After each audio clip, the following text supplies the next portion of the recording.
Waiting for it to tell me that the stream is on. All right, excellent Okay. connection. All right, we're good. Oh, wait, I should All probably bring right. this thing down. Cool, we're good. All right, we're good. We're live. We are live. Hello, everyone, and welcome to the Outpost 1018 anime podcast for April 2021. How's everyone doing? I'm doing pretty good. Why don't we have everyone who's currently here introduce themselves? I'm, of course, Neo Tokyo Tempo. I am Getsuryu or Josh. Neko is here. It's your boy, Striker Red or Lewis. And we uh, also have Red Baron, but he is he is in the washroom. he will come back and be like, "Oh, crap, we're live." All right. Yeah. It'll be great. I love it. Anyway, let's get into it. So for this month, we have watched a movie because we didn't want to. I don't know. We wanted a relaxing month where all we had to do was watch one little movie, and it's a great movie. We watched Laputa Castle in the Sky, and it is quite the experience. It was made by Studio Ghibli in 1986, and it's well, I'm gonna say right off the bat, it's a great movie. It's all right. So it stars Pazu and Sheeta, and Sheeta falls from the sky and is saved by the mysterious power of her Her pendant. of her pendant. Had to clear my throat there. And Pazu, who is a miner, as in like mining, but he is also a miner. He's a kid. They're both kids.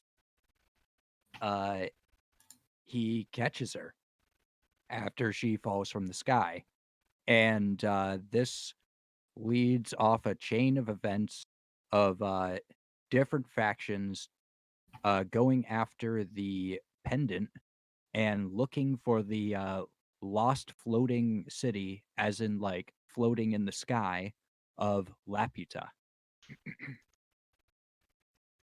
So just right off the bat, what do you guys think of the animation? Well, can I start first for a second for a change? Yeah, go ahead. I fucking love this. I fucking loved it. The animation was brilliant. The plane design was great.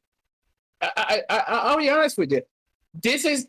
I know I'm sounding a bit biased, but I love the aircraft design in this movie, and the detail, especially considering it's a 1980s movie. I mean, this movie is only 1 year older than I am, and it's so seamless that it's still good quality to this day. I mean, I'm not surprised. It's a Studio Ghibli movie, though. But interesting enough, this was the first Ghibli movie ever made. Like, I'm straight- back. All right. hey, it's a boy! And we're live. Just letting you know. All right, Oh, you started without me. Yep. dude. Let me say it like this: if there's one thing I also enjoyed besides the visual art, it's the duck fights, the air battles, the plane battles. Absolutely beautiful, especially the Straight up. battle between the Goliath and Mercury. what were those things that the pirates were using? Mercury. I forgot the name. Their ship's called the Mercury, the one that looks like a mosquito. Mercury. Yeah. That battle in particular had a lot of like dipping into the clouds, and you can see the clouds parting, like almost like splashing, almost like it's water, and it's very beautiful, very well detailed. I like the sort of mosquito planes that they have. that or almost like dragonfly planes. They have like dragonfly wings and they fly around. They're kind of like speeders from Star Wars. Yeah. It's a very inventive design. This movie had really good run cycles for like running animation. A lot of characters run quite a lot, and there's not a single moment, like no frame is spared to make that running animation look absolutely compelling. Um, and I could just gush about the animation all day. The colors are nice and like beautiful, good It's all by contrast. it's all made by hand too, because this was in the era of cell shading. So these I know that Studio Ghibli has some very good watercolor artists, and all things considered, the fight scene was also the fight scene was actually not bad. Like the two guys just fight duking it out in the street, and then it ends up being an all-out brawl. I didn't particularly like the fight scene. I thought you know, eh, two guys like standing there, and then slowly. That reminded me of Full Metal Alchemist. That they're talking with their muscles. Yeah, but like the way they would they would punch each other. One guy would punch the other, and then like 10 seconds later, the other guy would respond. It just seemed a little weird. Mm, But it was clearly by for comedic effect more than Yeah, it anything kind of else. reminded me of Lupin. If you guys have seen Lupin the Third. Oh yeah, I've seen Lupin the the English. Third. Good. anyway, the character designs, they have this sort of uh late 1800s, early 1900s kind of feel to them, Mhm. to their outfits.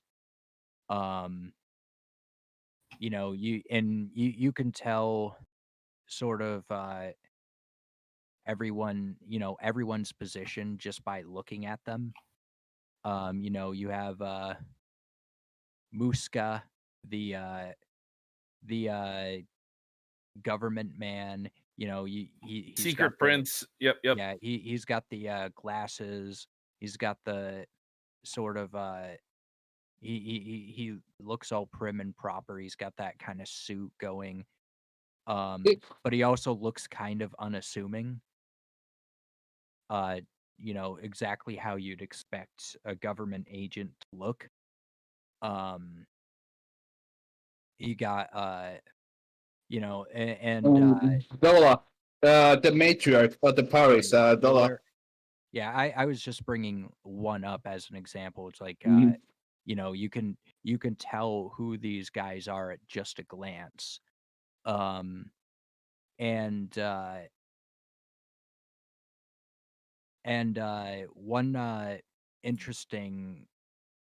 one interesting thing about it is the like in a lot of shows, it's all the characters tend to have a very young face.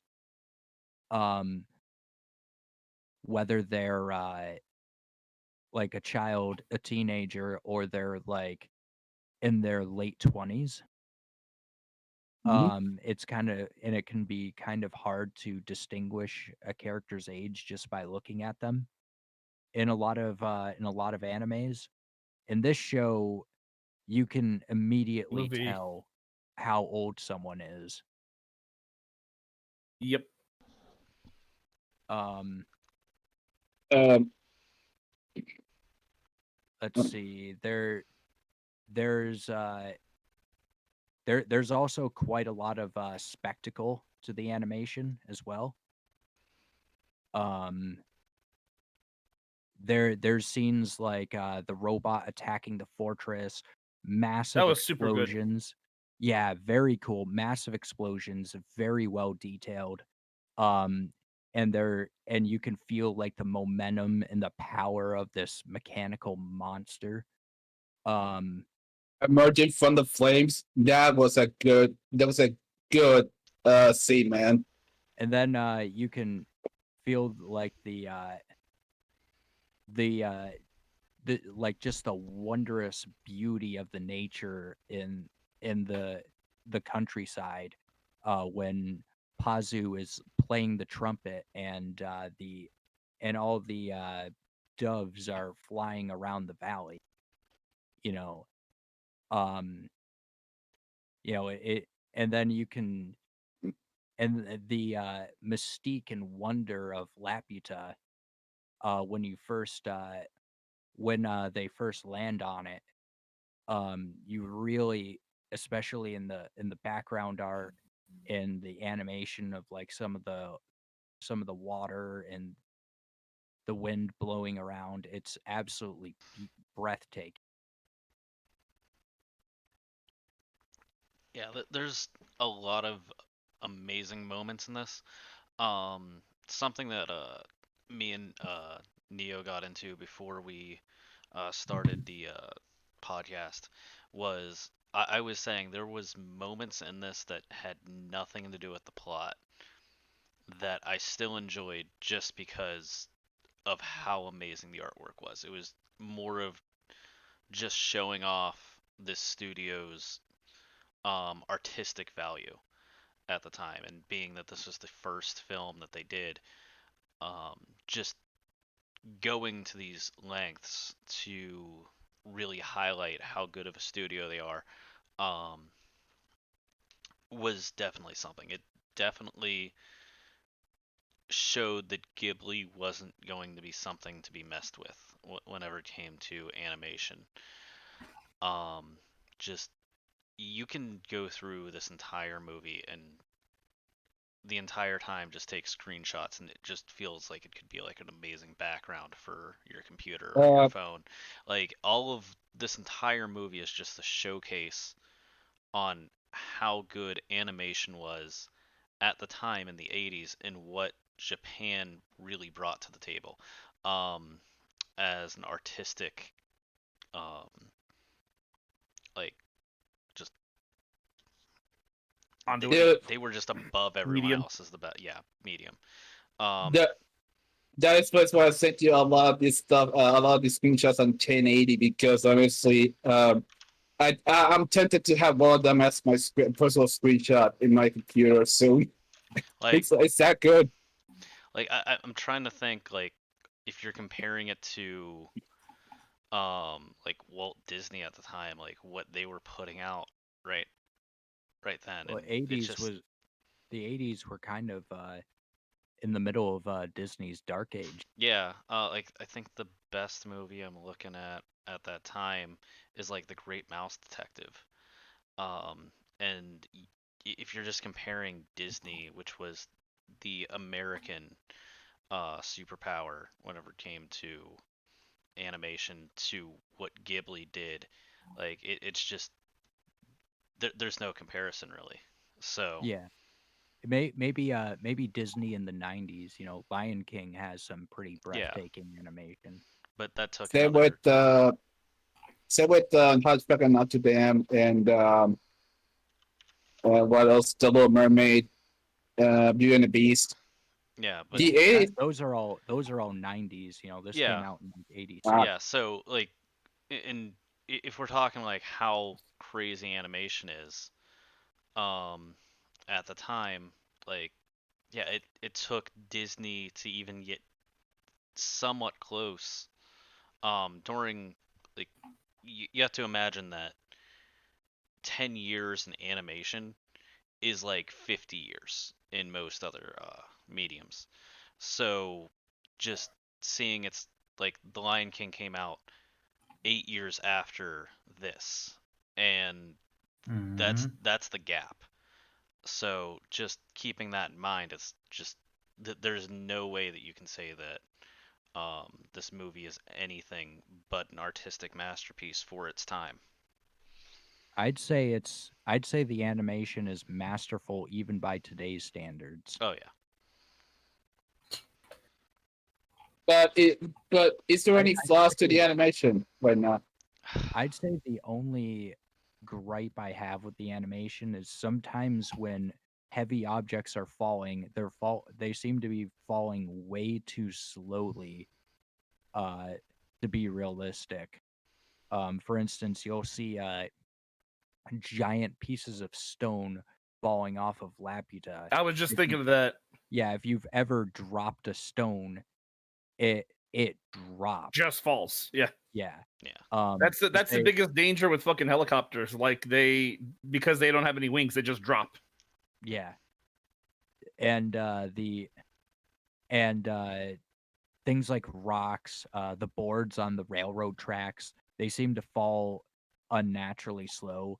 But I've noticed that's pretty common in anime at the time. Like there's a scene in Akira where like all the windows blow out in like a city block, and all the glass just kind of lazily floats to the ground like it's snow.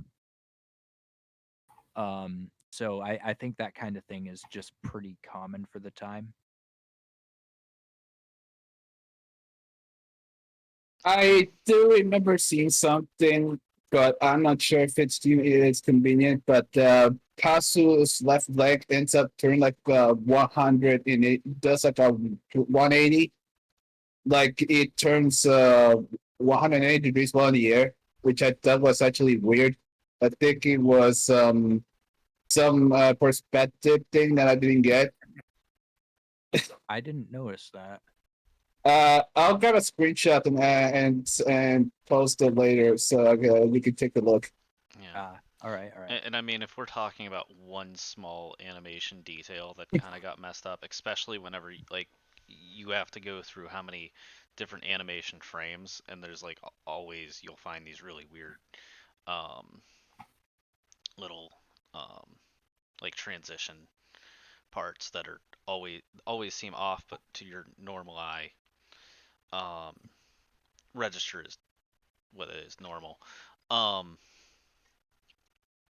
like Yeah. again, we're talking almost like what 35, 40 years ago, and this film holds up that well. So I'm not going to harp on about like one small animation detail.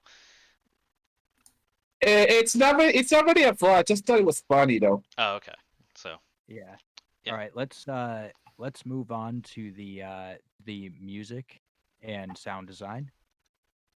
The music, mm, beautiful. You can tell Yep. tell that Joe Hisaishi did this.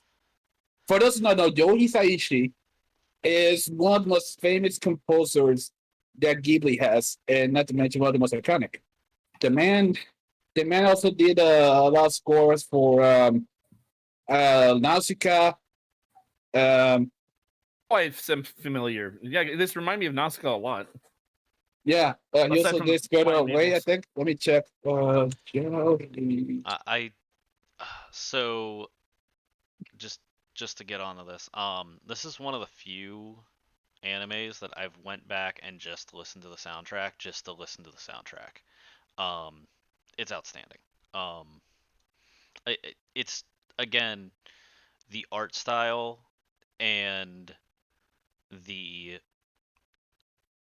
the art style and the music combining together really orchestrate how great the studio is, and you see that in later works that they do down the line, but by far those are the two best aspects of this entire movie. Yeah. The fuck the there's this one part where well it's when they first land on the castle Laputa, and I mentioned how beautiful in animation that is. Well, combined with the music from that part, it's absolutely chilling. Like it's like it gives like it made my hair stand up the first time I saw it. It was so beautiful.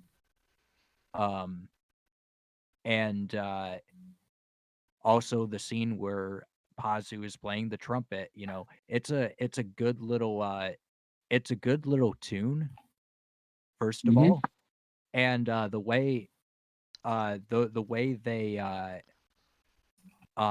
added echoes to it in the studio uh to give it the impression that it's echoing throughout the valley is absolutely breathtaking.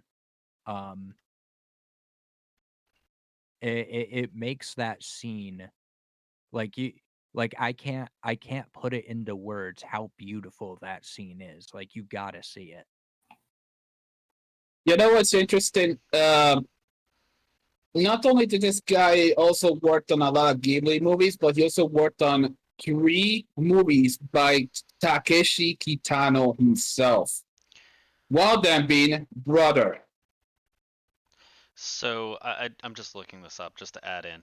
Um, the composer was one of the 4 founding members of Studio Ghibli.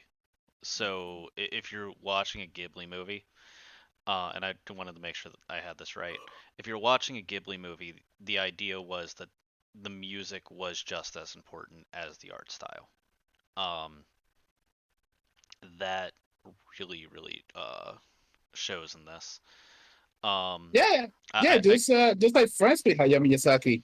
yeah, I could get into all the other stuff. You can look up more about him and like find out like why his artwork is so good and why this music is so good. But just that combination, they really wanted to focus on making sure the art and the music were the uh, foundations of the studio. So, and that really helped. Yeah, you gotta combine the eye candy with the music, with the neoclassical orchestra music. That is a very good combination. The voice acting, interesting thing about the voice actress who plays Pazu, she's currently the voice actress behind Monkey D. Luffy in One Piece. What? I know. Hmm. Yeah, for Hmm. real. She's like in her 50s. She's still working. Wow. Yeah. Uh, The I'd say at least in the Japanese audio, I haven't seen it in English, but at least in the Japanese audio, all the voices are really top notch. Um, they're everyone sounds very distinct. They all fit their characters well. Um, you know, you have Dola, the the matriarch of the you know, pirates. you know, she's got a voice like the 60-year-old grandma who has smoked a pack of Marlboro Reds for the past 30 years, you know, a pack a day. And Sorry, Dave, but that is a very accurate depiction of yeah, her voice, man. Because yeah, either and that or smoking like five Cubans per day. yeah, and that's what she looks like, and that's you know, that's like the type of Sound personality fits she the has. image. Yeah, yeah, exactly. Yeah. Um. Um, So I'm gonna uh harp on about like I watched the Disney one. Um, and the 2 main voice actors in it were kind of terrible.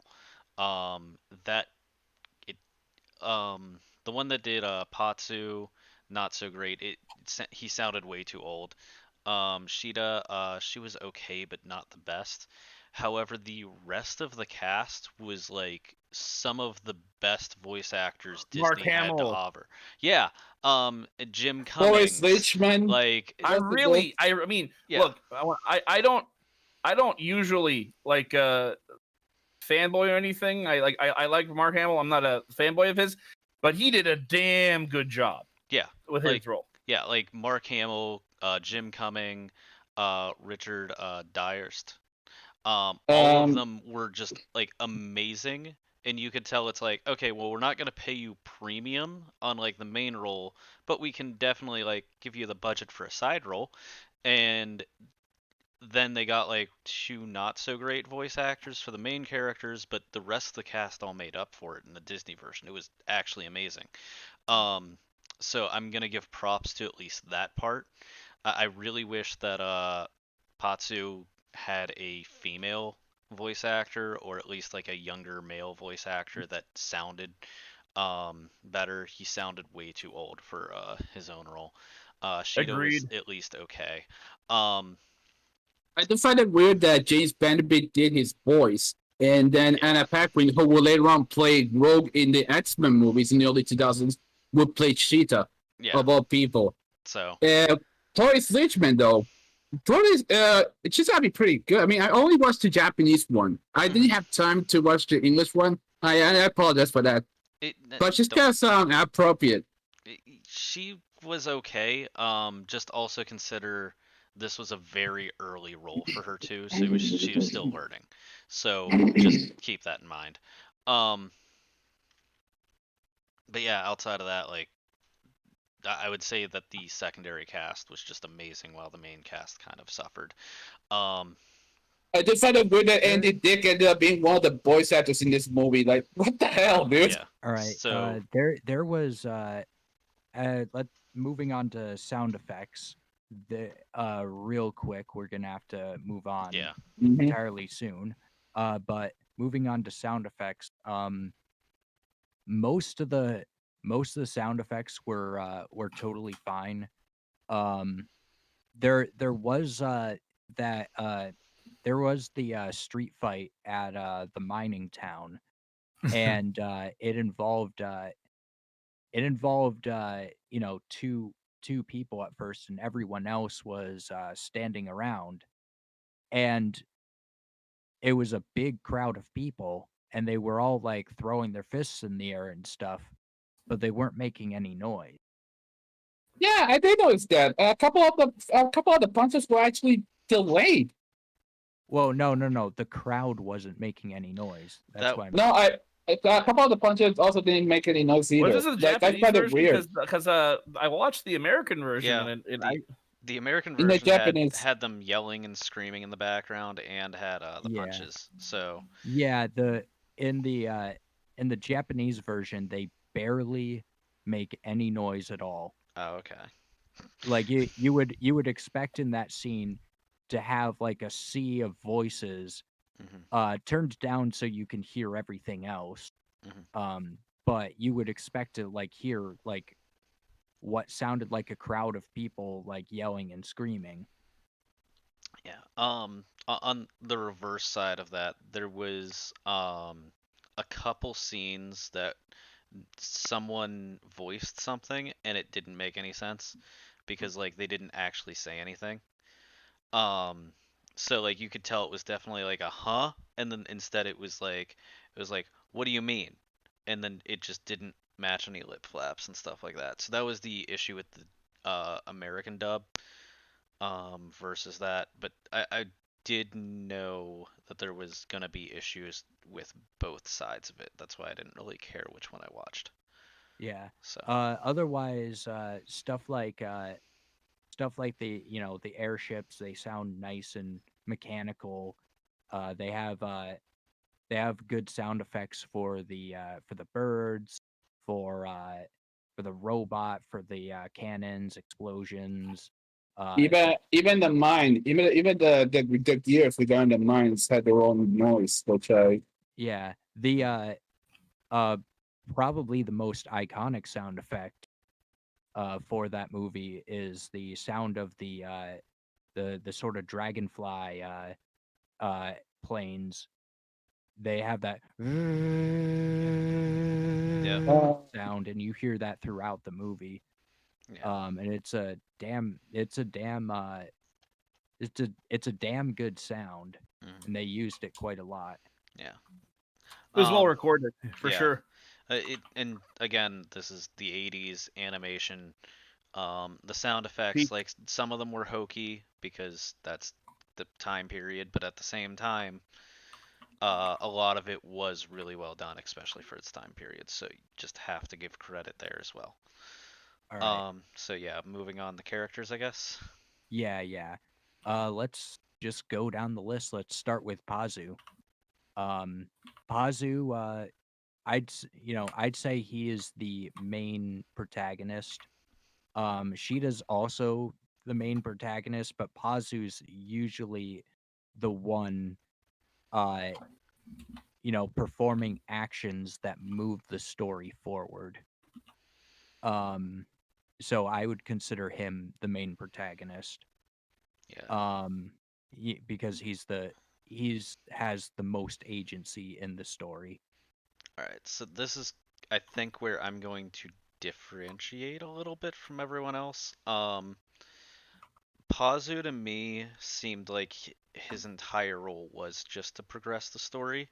Yep. He didn't really feel like a really well-rounded character. It was like his entire character was, I want to prove that the city exists because of my dad, My and dad. then it Yep. just didn't, like, that's all he wanted to do. He didn't bring like a camera, he didn't show anyone that the city exists. He didn't go there and get proof or anything. He was just like, wow, the city exists. My dad was right, and that was the end of it. Rather than trying to prove that his dad wasn't a liar or like anything else. So like the he's a entire Go he ahead. supports other people's things Yeah. in the story. He supports the pirates. He supports Sheeta. I think the only thing that is his and entirely his is him caring about Sheeta. That's it. Yeah, so he just seemed like a very lacking character, sadly, and I wish that there was a little bit more depth to him. Not realistic though. He's just a small boy from a coal mining town or a mining town. Yeah, but that sense of adventure could have been there, like a little bit more of that, Mm. like I the agree. drive to prove that his dad wasn't crazy, could have been there, like just having that angst about it. Harping a little bit more about being an orphan, could have been a bigger deal. And like how hard he was working and all of that, like the fact that he was like it was either his dad or someone, like they were building that flying machine in his house and they just never touch on it. Like there's so many moments that could have progressed him as a character and it didn't. Yeah, And that flying machine, it mhm. never flies in the Yeah. movie ever. So there's Other than the so the one in the flashback, was it different from the one he was building? no, it was one whenever I think the one from the flashback of his dad, that might have been his dad's old one or something, or he could have been building a That new one. was It didn't really, they didn't touch on it. that thing was more of an airship.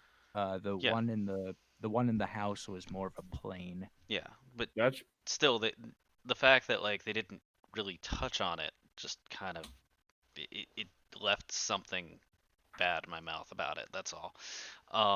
So like it just feels like I wanted more of his character. That's all. So basically, Pazu ended up being the secondary character because we're about to talk Sheeta or Lushita Toel Ul Laputa, also known as Lushita, true ruler Of in Laputan. Yeah. But yeah. Except her and- cousin disagreed, aka the shady agent guy. Yeah. Yeah.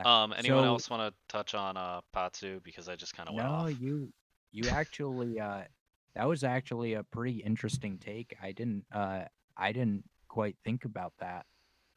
What government man is her No, distant cousin? no. What what I what said. Josh said. Yeah.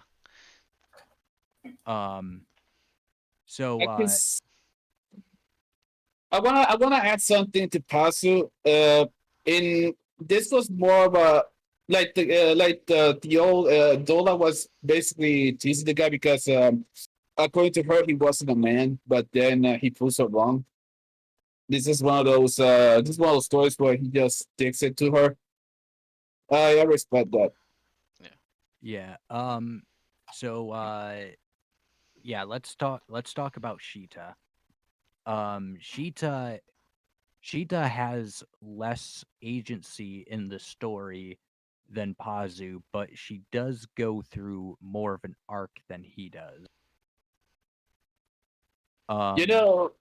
You know what I actually found interesting?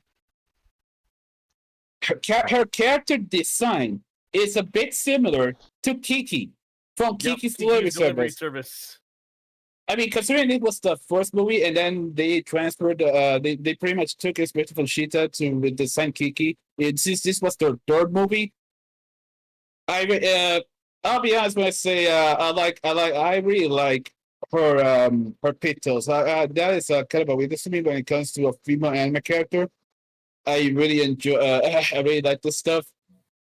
Um, she's a little, she's a little on the simple side regarding her looks, but then again,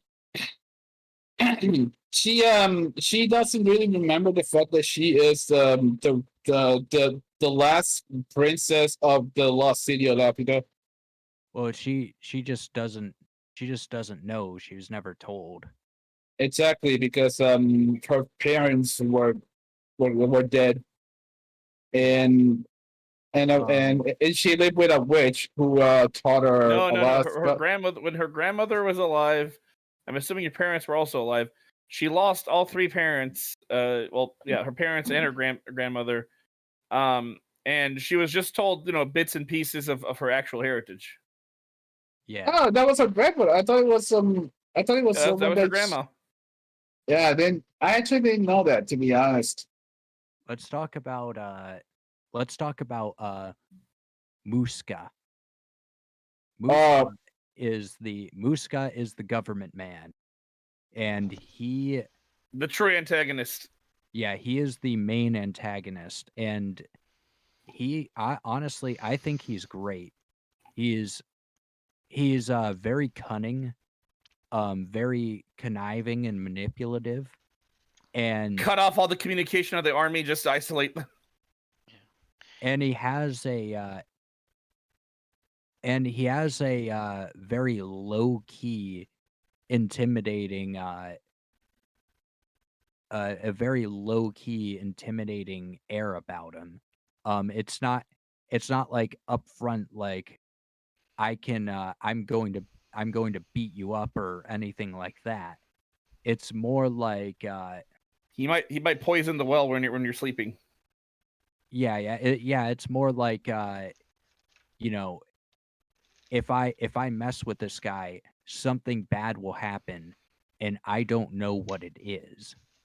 Is it me, or does this guy remind me a bit of Char from Gundam? Yeah, Char was a little bit more of a man of direct action than Muska was. I meant. Also, kind of reminds me of it's just Mark Hamill's acting, but a teeny tiny drop of the Joker from the animated Batman series, just a little tiny bit. Muska, like Char is always taking the fight to his enemy at all times. Muska,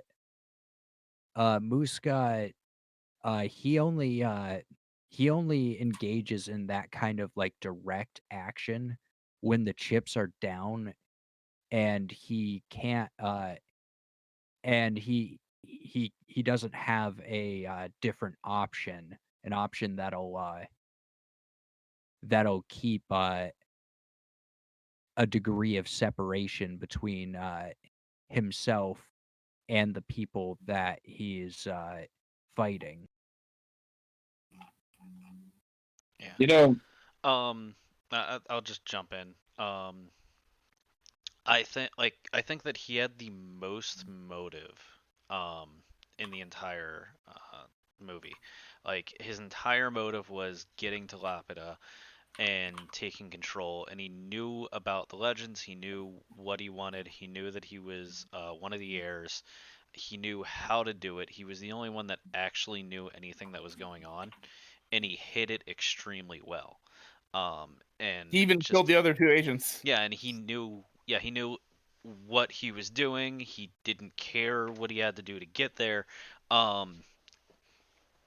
He just wanted what he thought was rightfully his, which was this like amazing contraption. So yeah, the fact that this dude was from a different faction of the Lapida royal the Prussian royal family, was an interesting twist. I'm gonna say his full name real quick. Remuska Palo Ulaputa, Yeah. which in this case, Ul means ruler. So I'm gonna have to watch this movie in English in addition to see how good it is when it comes to Mark Hamill. Yeah. Yeah. Let's Let's go move with on Dola. let's move on to Dola, and then we can move on to plot because those are the main characters you have to worry about. So Dola is the third party. She is sort of the wild card. Um, whenever she acts, she introduces enough chaos to get to get the plot to move forward. So in the beginning of the movie, Sheeta is in the hands of Muska, and Dola attacks the airship. In the next time Sheeta is captured, she brings Pazu with her and rescues her again. Or rescues her this time. Also She has Dola's intervention inadvertently led to her being captured. Because all of the ruckus managed to attract the military to this insane car chase that she was in on the railroad tracks. Dola is the leader of the air pirate gang, and let's face it, what's more badass than air pirates? Very nothing little. else. Like, but anyway, she's also their mother. All of her, Part of the like half the or 75% of the crew are regular people or something, or like but a little over half of them are her actual kids. I think all of them are her kids except for the mechanic, which is her husband. The English dub, there were people who referred to as captain, and then there were people who referred to as ma. Yeah, that doesn't happen in the Japanese one. They all say mother. And Oh, Yeah. yeah. Yeah. Dude. So her and her, I guess, family or crew, whatever you want to call them, they were probably like my favorite characters in the entire movie. Just the antics, just how crazy it was, like how their airship, like how their ship worked, with like their like little pod ones with the wings, and just how crazy they were. And I love how she would like say something like smart and then get called out on it and then just keep going and just not care. Cause there was like a moment where she said it was like, "Oh, you ran, you coward. You no person that cares about someone is that much of a coward." And he was like, "You ran too." It's like, but fighting another day, that's what it really means. I was like, just yeah, just Granny, like that Granny entire does not moment. give a fuck. Yeah, she's just like, I'm a pirate. Fuck you. Like, but it was just amazing how like her character just it was like compassionate while also just being a pirate, causing as much mischief as possible. It's like, oh, we're here to help you, like get the lapida and all this other stuff, and it's like, yeah, but we're also taking the treasure. Like we're actually gonna get rich, still. Yeah. they're So the rogue mercenary crew in every friggin' like Yeah. Yep. My favorite thing that she did was when she was captured, she managed to hide a grenade launcher up her pants, Yeah. and she hands it to Pazu and says, and is like, "Have fun."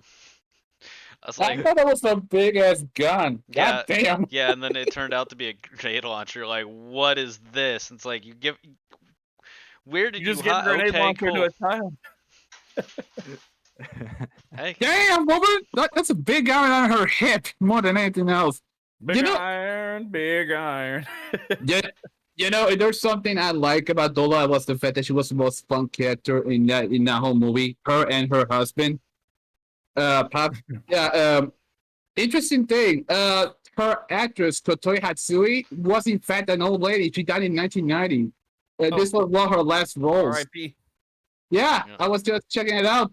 She died 6 more years after this movie wrapped Hey up. Josh, the English dub, that lady sounded familiar. I could have sworn I'd heard her voice. That's in, like, The Corey. Simpsons. That's Corey Snitchman. Yeah, she passed away this year. Wait, was she in the Simpsons? Yeah. Dude, Hold up. she did a lot. Like her filmology is like a different Wikipedia page. All right, So, let's move on to the plot. I want to make. So the Can I plot mention is something real quick? humanity is ended. There's these insects and a wasteland. Oh wait, am I talking about Nausicaa, the Valley of the Wind?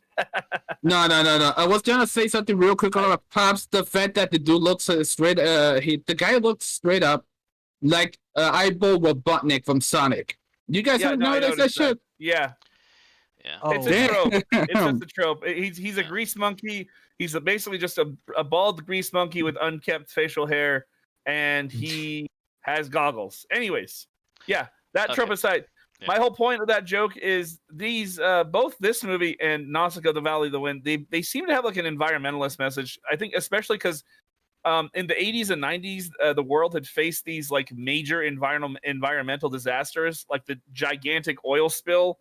And the Chernobyl incident.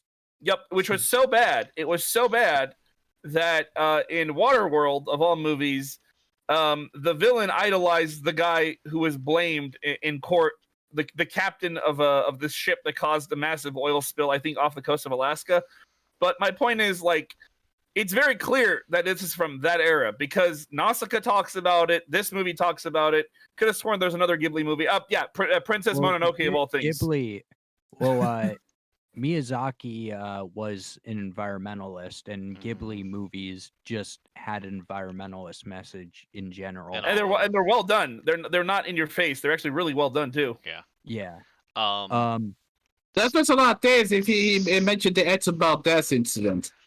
So just to kind of talk about that, if you know the Ghibli kind of like messaging, this is also during their anti-war era, and they were really trying to like get on the fact that like the military does like all these bad things.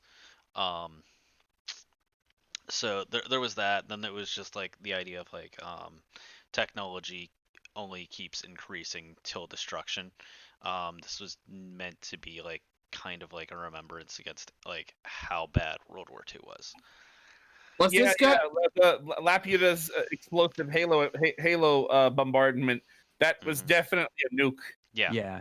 And I really so I really like how they're in the fortress, all right, and they act and the and Sheeta accidentally activates the Laputan robot soldier, and you could see no matter what, almost all the firepower that they're capable of using, it doesn't do a thing to it, and yet it's just one of these things. Its destructive power is incredible. Yeah, They really set that up, and then the payoff is in the climax of the movie. Muska sends out literally thousands of these things, and it's in the back of your mind, like you have you saw what just one of them, a damaged one, in fact, just one of them did, and then It took like the cannons from the friggin' Goliath to shoot its head off. yeah. So when you're seeing thousands of them, it's like, oh shit, that's really bad. You Yeah, know, that and the nuke, they both are pretty good at delivering that technology leads to death message. But real quick, like I liked how Muska, like he aside from being like well acquainted due to his own family, highly likely teaching about Laputa. Like, just did you see his reaction when the robot was activated? Everybody else was horrified. And he's like, magnificent, the power. Like he's just like, shit, I can have a lot of that. Yeah. Imagine what I can You- do. You see, you can, like, this ties into the animation too. You can see his eyes light up. He is beaming. He doesn't care about all the soldiers being killed or the Countryside folk being endangered. yeah, or the important military fortress being destroyed. He doesn't care about any of that. He hardly cares about Sheeta after, like, the moment he finds out he doesn't need her. He just keeps her alive out of respect because they're family. He's like, you and I will be spending a lot of time up here, as in he plans on subjugating the world using like Laputa. Yeah. Well, it's also, as far as we know, that's the last Laputa female. So Yeah, I didn't want to go there. yeah, it's kind of that. You're trying to make him as evil as possible. It's like, oh, like we're going to continue this family, kind of thing, or at least family name. But yeah, no, just there was so much about like this. I guess we should probably just jump back to the beginning. But it starts in a mining town, where you can tell that like this town is very, very distraught, financially, and if you look up kind of the history, Miyazaki was traveling through, what was it, Wales, and just like admiring architecture and stuff, and he got to witness a mining strike. That's where this comes from, watching the hardship of these miners. And then it's a journey about trying to find this this castle, this hope, where the one girl, she's trying to find out where she came from, and the other character's trying to prove that his dad wasn't crazy. And then you have the mixture of the guy that is trying to gain a ton of power, and the pirates who are just trying to gain a bunch of wealth, as well as have a great adventure. So you have Once they four realized of who them. they were dealing with, Yeah. they were like, we need to keep that out of his hands because look at what he's doing with just regular technology. Yeah. So you have that, and then you have all of those combining into one, like how they all crossroad together, and that's kind of the plot of the entire movie. It's well done. Yeah, It's not forced or anything. Yeah. Yeah. So it's not forced. And A lot of animes force it, and they're not good at it. For me, the plot was kind of the weakest part, and that's saying not much because everything else was so well done. The characters were well done. The art, the sound were amazing. It just seemed like it's like, well, here's a plot to kind of showcase this art style, and Yeah. here's a bunch of wacky characters combined into this situation, and how would we cross them all together? It's like a really good, like, it's like a really good, like, B+B movie with like AAA resources. Yeah, I think you know what, I think the plot, I think the plot, it's not a it's not a masterpiece of a plot, but I think I still think it's a very good plot, because everything that happens in this movie naturally arises from the motivations of the different factions. Yeah. The way that I wanted to say it, like I was just trying to like think of the best way to put it. It feels like this is like a C-level plot where you're like, well, this plot doesn't catch my eye compared to so many other movies where the plot is amazing, but the execution of this like mid-level plot is so well done that it's just mind-blowing and it just takes off anyway compared to here's a really cool plot idea and then they fail. I So honestly, I'm going to counter that. all right. I think the plot, uh, especially compared to, especially when you're comparing it to the environment of modern anime, Yeah. I think the plot is actually quite. It's quite imaginative. It's uh, it's uh, it's quite original. Especially with the kind of world that it creates. Is nowadays there's a little bit of a trope of sort of steampunk slash diesel punk Hmm. uh Yeah, this was very diesel early punk.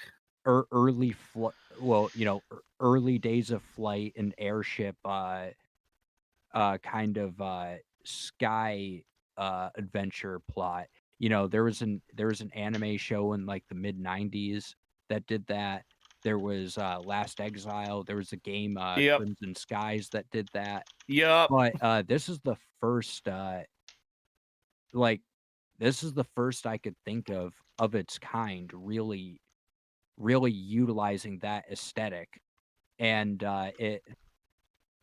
it makes for such a it makes for such a world to get engrossed in, and the plot uh intermingles with that so well, where the plot is pretty straightforward. It doesn't have a ton of twists and turns, but the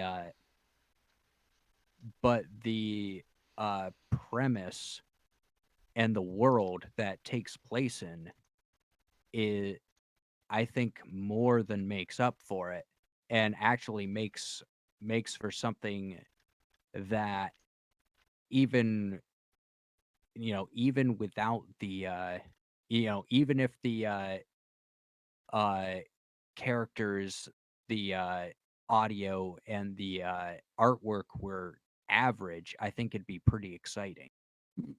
Yeah.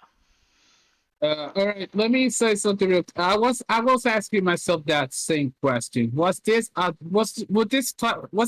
to be classified as a theme park movie? But now that you said that it's a diesel punk movie, it fits.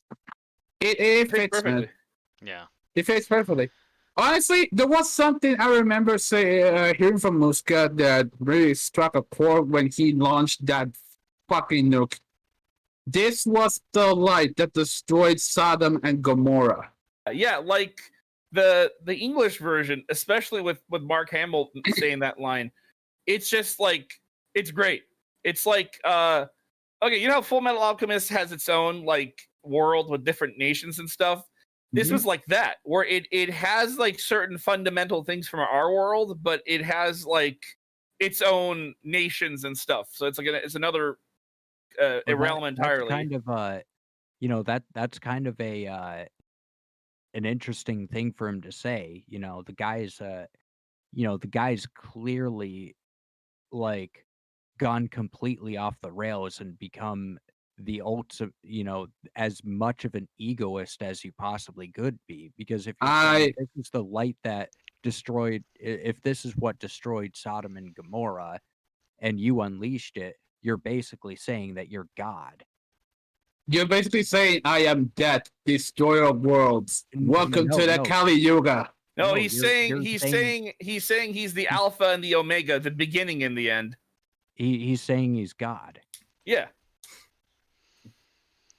Anyway, let's the way he talks to the freaking general, like you filthy commoner, don't watch how you talk to me, like that. Yeah, let's move on to our conclusions and ratings. Well, all right. you guys go, but I was just gonna say something right after.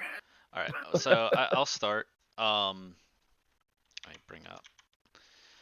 So this has to be known as one of the best classics ever. Whenever it comes to anime at this point. This is the original Ghibli movie. This is like I think we all could go on and harp about how amazing the animation, the soundtrack, just every single part of this was. There are so few flaws in this. It's eye grabbing from start to end. You can argue that there is better pieces later, but it is very hard to argue that this isn't one of the greatest pieces for the next 10 years, even whenever it came to animation, whenever it came to um, like soundtracks of an animated movie. Um, it really pushed the envelope, and it really put like this.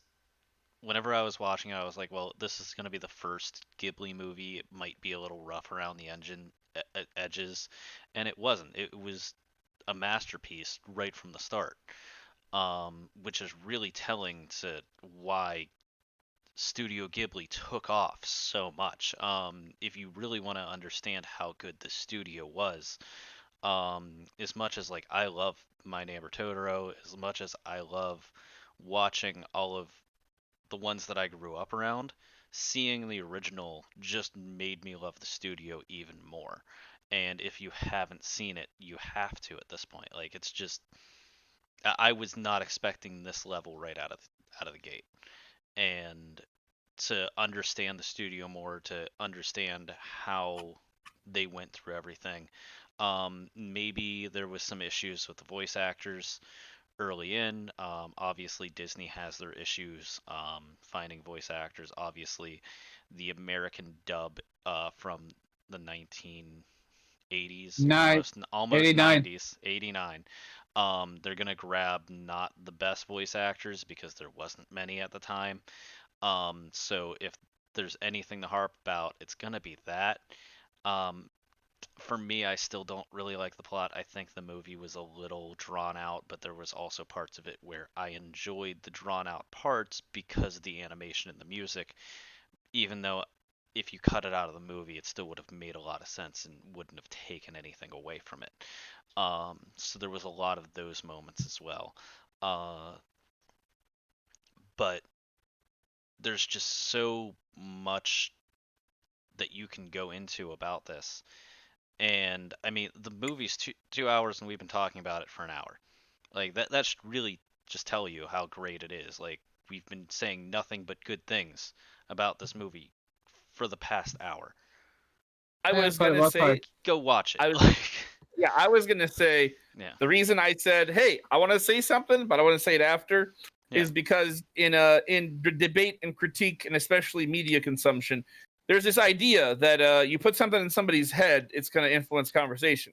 Now, what I said isn't going to influence you guys either way, but I don't hand out 10 out of 10s this often, but this is definitely a 10 out of 10. This is like a staple defining corner of anime that no one can like debate over whether or not it had influence over the entirety of the industry. So Josh, what's your rating? So I can't think of a reason other than it was a little drawn out to give it lower than a 10, honestly.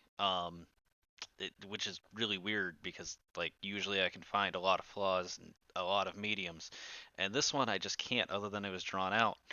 And if that's the worst thing that happened, like oh well, who cares? Like it was drawn out over a beautiful masterpiece, so I'm gonna give it a 10.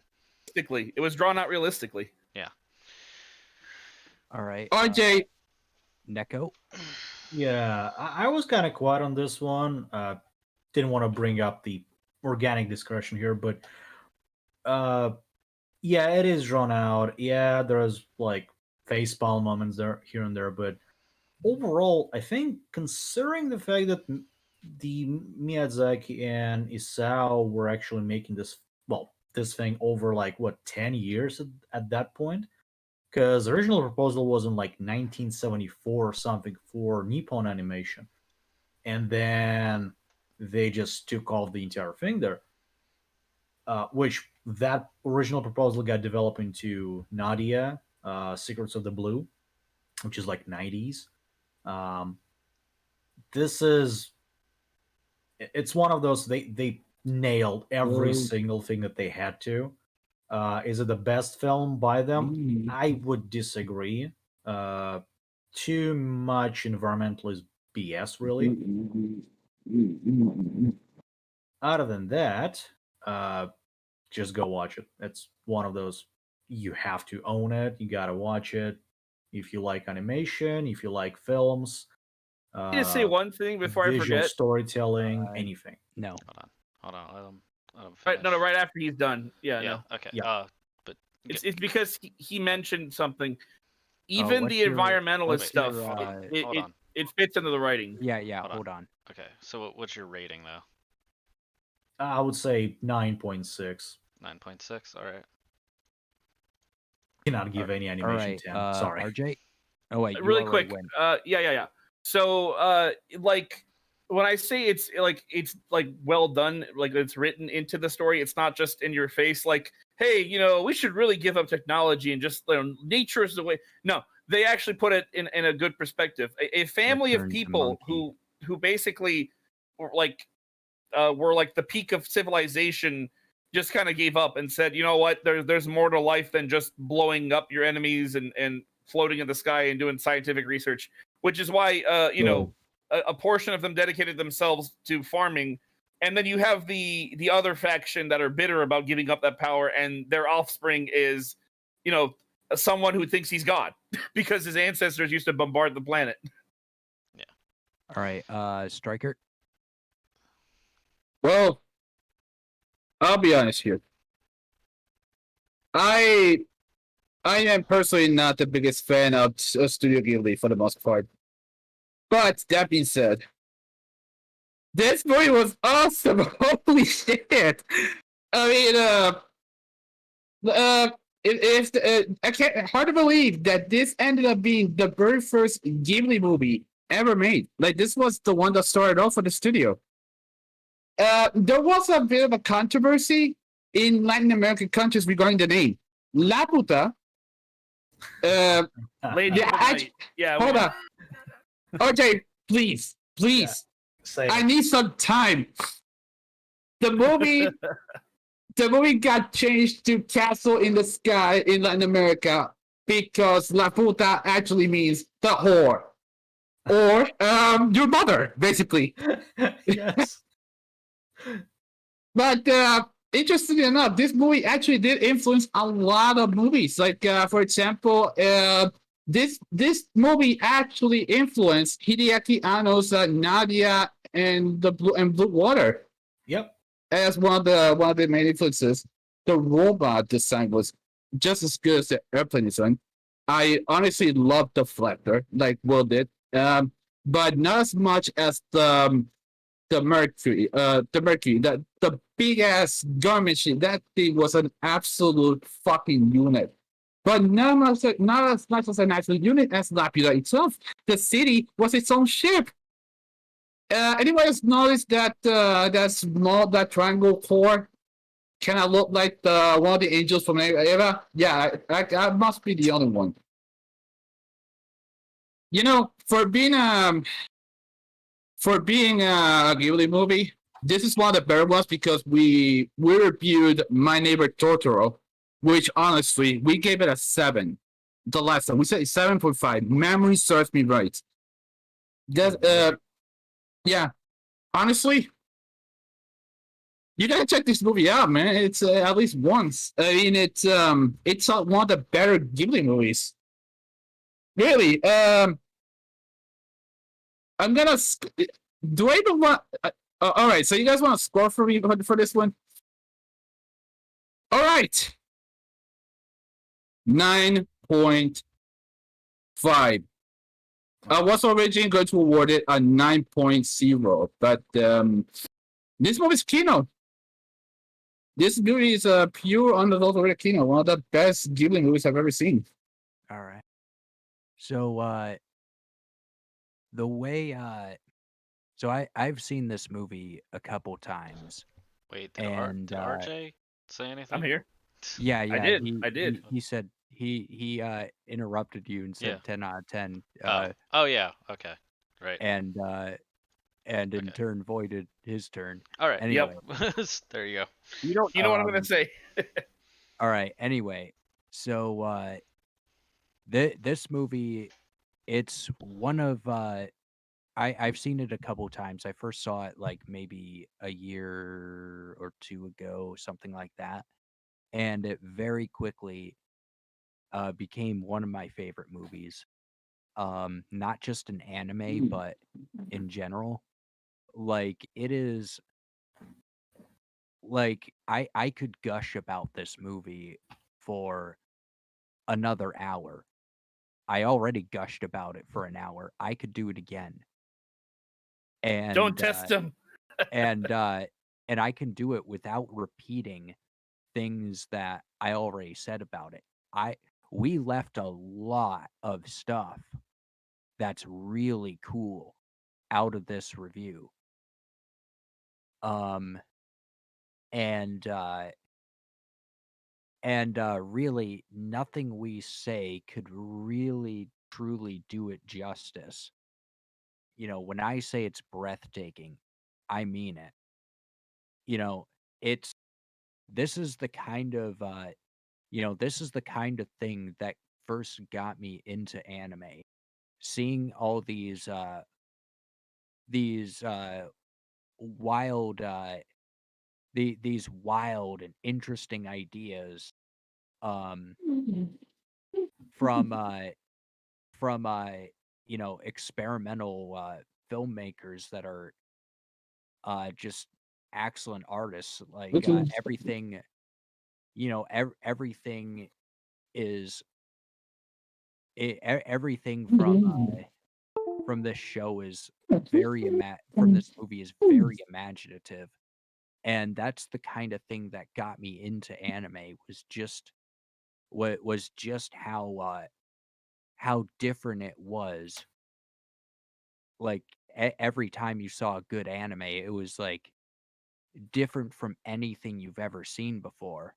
And that's one of the big reasons that I hate the sort of isekai uh slog that is modern anime. You know, I don't like hate everything because it's new or anything like that. But like when there've been like 30 isekais or whatever in like 10 years, and you see like genres getting stale in something that was once so proud with how inventive it, like a medium that was like once one of the most inventive things you've ever seen, one of the most imaginative things you've ever seen. It's quite worrisome, but that's neither here nor there. As for this movie, I'm gonna give it a 10. You know, it's irreplaceable. You're not going to like make something that did what this movie did better, because you're not going to do what this movie did. It's not it's a it is a one of a kind original work of art, and it deserves to be remembered through the annals of history. It's great. Watch it. All right, so let me just bring these up. We gave well, it a total of a 9.82, which is the highest that we've ever given anything. Obviously, with 3 perfect damn. 10s, I mean that just says a lot. So 9.82. so just ignore the MAL list. They gave it an 8.2, and they are obviously wrong. Just like Uncultured always. class, a lot of them. To be fair, aggregate sites trend towards average, so Yeah. that's pretty high for Mal. Yeah. Honestly, well, and I'm just going uncultured through. class, man. Yeah, like I'm going through a lot of people give I- it like I'm being a sevens smart or- ass, but or if tens. if they're wrong, obviously, then Devil May Cry, they give it a bad rating. Haha, I got you there. Yeah, but we Oh, also okay. said it was trash, so that's also. I can't believe I'm seeing this. A near perfect 10 score. Yeah, and then In all the years I've been in this podcast, yeah. I've never seen believe it this. or- yeah, Yeah, believe it or not, we aren't a bunch of cynical old men that trash everything we watch.